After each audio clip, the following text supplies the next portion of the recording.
Le Québec a toujours été une terre d'accueil, un peuple de compassion. Les Québécois veulent aider, mais ils ont besoin que le gouvernement réponde à certaines questions élémentaires.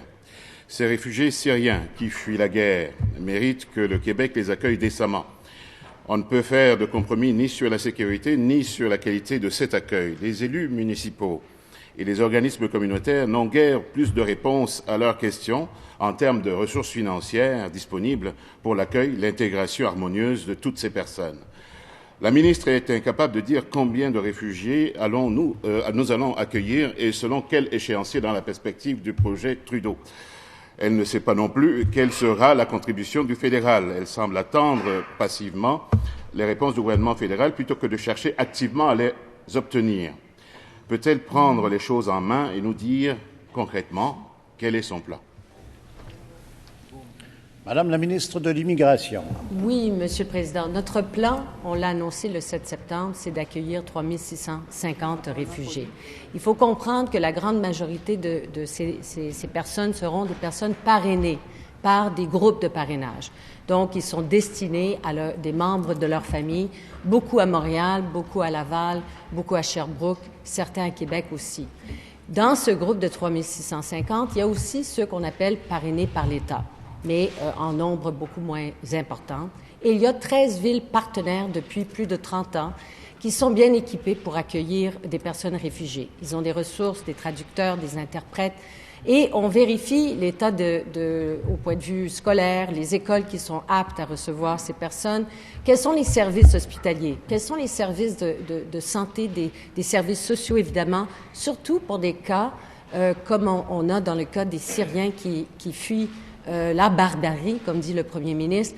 Il y a évidemment des gens qui souffrent de traumatisme et donc les personnes sont adaptées, ils sont envoyés aux villes qui ont ces services bien adaptés à leurs besoins.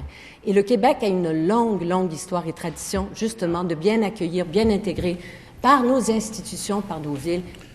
Première complémentaire, Monsieur le député de Bourget. Monsieur le Président, si ce plan existe, nous souhaiterions le voir déposé publiquement. La population s'inquiète car elle est tenue dans l'ignorance. La ministre n'a pas les réponses que l'on attend d'elle. Elle ne semble pas avoir le contrôle de la situation. Quelles sont les mesures d'accompagnement mises en place? La sécurité publique, les intervenants du milieu de l'éducation et de la santé sont-ils réellement prêts à accueillir autant de monde en si peu de temps et dans quelles conditions? Madame la ministre de l'Immigration. Oui, Monsieur le Président. Évidemment, quand on a présenté ce plan, c'était en consultation avec tous les ministres et ministères concernés. Ça, c'est l'annonce du 7 septembre. Évidemment, il y a une table de concertation interministérielle avec tous ces ministères qui sont là autour de la table pour s'assurer que tous ces services sont bien en place dans les villes de destination. Mais nous avons aussi consulté nos partenaires pour être sûr que les villes et les institutions dans ces villes sont bien en mesure d'accueillir, et on parle de quelques milliers de personnes. Il faut comprendre que la grande majorité, et on a réussi avec le gouvernement fédéral, à accélérer le processus d'acceptation, d'admission de ceux qui sont parrainés par des familles. Deuxième complémentaire, Monsieur le député de Bourget. Monsieur le Président, la ministre a dit qu'il n'y aura pas de passe-droit sur la sécurité. Mais peut-elle nous dire si elle connaît le nombre de cas qui ont été refusés par le gouvernement fédéral pour des questions de sécurité? Et sinon, va-t-elle s'en enquérir auprès de son homologue fédéral? Et serait-elle prête à nous donner des réponses dans le débat d'urgence de cet après-midi? Madame la ministre de l'Immigration.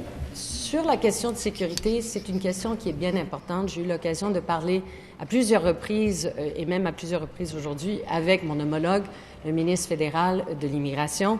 Et évidemment, il m'a réitéré, moi j'ai pu transmettre évidemment nos exigences, qu'on soit convaincu évidemment que toutes les mesures de sécurité seront bien en place.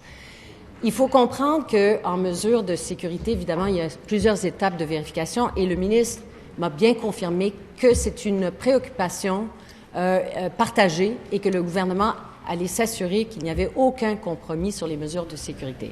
Pour ce qui est des rejets, ce que le ministre, j'ai pu poser la question au ministre aujourd'hui, et c'est très peu, mais j'aurai l'information plus précise.